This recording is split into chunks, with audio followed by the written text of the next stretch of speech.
on your experience po sa law office nyo po, Yes. yung mga mag-asawang naghihiwalay, ano po yung top 3 na dahilan ng paghihiwalay mag-asawa? Yung tipong irreparable na, hindi na pwedeng Maayos. pagbatiin o maayos. Ano po yung top? Laging cheating. Laging Laging Cheating infidelity. is number one. Yes, Number infidelity. Kasi yung pagsusugal, matitiis pa eh. Oo. Hanggat wala pang damage na nai-incur sa marriage or the family, may titiis pa ng wife yung pagsusugal. Yung pambababae, mahirap matiis. Yes. Number 2. Infidelity, number 1.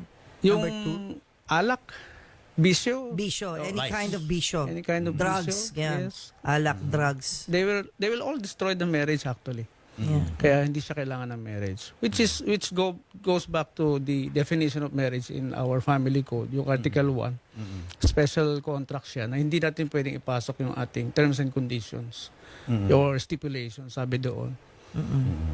In other words, yung lahat ng bagay na nagpapasaya sa'yo, iiwanan mo na siya. Because the moment you sign your marriage contract, you're committing yourself to make your spouse happy. Ay, ganun? Lahat Yes. ng mga bagay na nagpapasaya sa'yo, kakalimutan mo na. Yes. Ngayon ko na narinig yun. Parang hindi ako agree doon. Kaya Angelo. Oh, yun talaga yung Doc meaning Angelo. ng marriage. Ha? Oh, Ano kasi- mo ba yun, Papu? Na once you Kaya yung sign the mga- contract, o Papu, Yung kalimutan mo mga na. pangarap mong bumili ng mga mamahaling bag, kalimutan mo na. Kasi pumirma ka sa kontrata ng marriage. Forget it. Oo, yun talaga effects nun. Ganun Kasi you eh. have all the time in the Yeah. world during your Yeah. single days to do everything you want. Saka may mga lalaki rin na, I Doc, no? disagree, Doc, may mga lalaki na ang pakiramdam nila ay sila lang yung nasusunod. Kumbaga ang mundo umiikot lang sa kanila.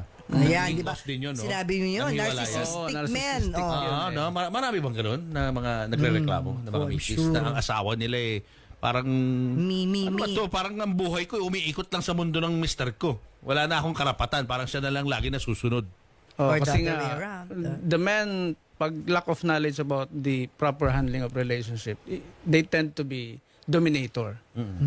So, gusto nila, kontrolado yung kilos, gawa, salita ng wife nila, gagawin, etc. Kaya over time, the wife will feel parang a bird trapped in a cage na hindi rin nag-grow. Kasi the wife has also to grow and fly with the husband. Oh, di ba? Ang ganda. So, are those grounds for annulment pag gusto mo nang humiwalay? Pwede bang gawing basis yan? Oh, narcissistic yung husband ko. Gusto Oh, ko ng kubalas. Kailangan ng expert Ah. report ng isang psychologist or psychologist, psychiatrist. ah. Yun ang pinakikinggan ng judge. So, pag sinabi ng psychiatrist or psychologist, wala nang cure because it stems from his childhood, incurable na, talagang the psychologist will recommend to declare the marriage void. Oh.